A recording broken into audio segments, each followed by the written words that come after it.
있는 것입니다. 어떤 사람은 교통사고가 나서 차가 폐차가 되는데도 멀쩡하게 털고 나오는 사람이 있는데, 가만히 있는 것을 음주운전자가 들이받아가지고 화상을 입어가지고 죽을 지경에 이르니 이게 무슨 정말 이게 교차가 되냐 그 말이죠.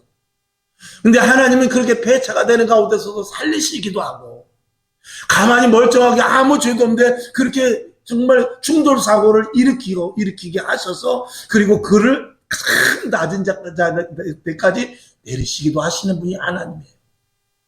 그 뜻을 우리는 알 수 없습니다. 왜 야고보를 먼저 죽이고 베드로는 뭐가 잘났다고 살리고 했는지 우리는 알 수 없습니다. 그러나 분명한 것은 거기에 하나님의 뜻은 있다라는 거예요. 저와 여러분, 끝까지 기도해서 응답받으시기를 바라되, 아멘? 응답받아야죠. 문제가 있으면 끝까지 응답받아야죠. 그러나 그렇게 되지 아니하고 그 기도가 응답이 되고 허물어져 무너진 것 같은 그런 느낌이 온다 할지라도 거기에서도 포기하지 말고 하나님의 뜻이 있으려니 생각하는 데까지 이르기를 주님의 이름으로 축원합니다. 그런데 말입니다. 만약에 어떤 문제가 이루어지지 않고 그리고 점점 일이 꼬여져서 나를 끝없는 나라까지 하나님께서 끌어내릴 때, 그때 있잖아요. 그때 기도할 때 하나님께서 기쁨을 주셔요. 아멘. 분명히 괴로워. 분명히 이 문제 때문에 내가 죽을 것 같은 고통, 내가 죽을 수밖에 없는 일인데 한쪽에서 어떤 마음이 생기냐? 기쁨이 와요. 그리고 감사가 와요. 그리고 이 속에서부터 그럼에도 불구하고 하나님의 뜻이 있겠지 하면서 소망의 그 빛이 보이기 시작해요. 이게 그 응답인 것입니다. 저와 여러분, 믿음을 가진 자들은 그 체험이 있습니다. 그 체험이 있기에 남들이 볼 때는 죽을 것 같고, 남들이 볼 때는 도저히 일어날 것 같지 않고, 남들이 볼 때는 저러다가 교회 안 다니는 거 아닌가라고 생각할지 모르지만 끝까지 예수를 붙잡는 거예요.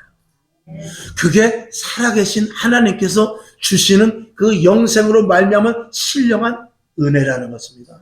낮에 말씀을 드린 대로 이 신령한 것 때문에 우리가 사는 거예요. 이 신령한 은혜 때문에 우리가 신앙생활하는 거예요. 그래서 넘어져도 아주 넘어지는 것이 아니라, 쓰러져도 아주 쓰러지는 것이 아니라, 고꾸라져도 그 자리에 퍼져 있는 것이 아니라, 퍼져 있는 상태에서도 소망을 갖는 것입니다. 이게 예수 믿는 사람의 기가 막힌 하나님이 주시는 은혜인 것입니다. 이 은혜는 땅에서 얻을 것이 아니에요. 위로부터 주시는 것입니다. 이 속에서부터 위로부터 주시는 것으로 통로가 연결돼서 이 속에서부터 예수님께서 말씀하신 대로 샘 솟듯이 기쁨이 생기고, 샘이 이 속에서부터 생기는 거예요. 분명히 죽을 일이요, 남편이 어려운 일이 생겼고, 자녀들이, 그리고 이제는 다시 일어날 수 없는 그런 상황인데도 이 속에서부터 왠지 모르게 성전문을 열고 나면서 찬양을 부른다 그 말입니다. 이게 예수 믿는 사람이에요. 그 비밀은 이 땅에서는 절대로 구할 수 없습니다. 위로부터 주는, 그래서 그것을 사도 바울은 내가 너에게 무슨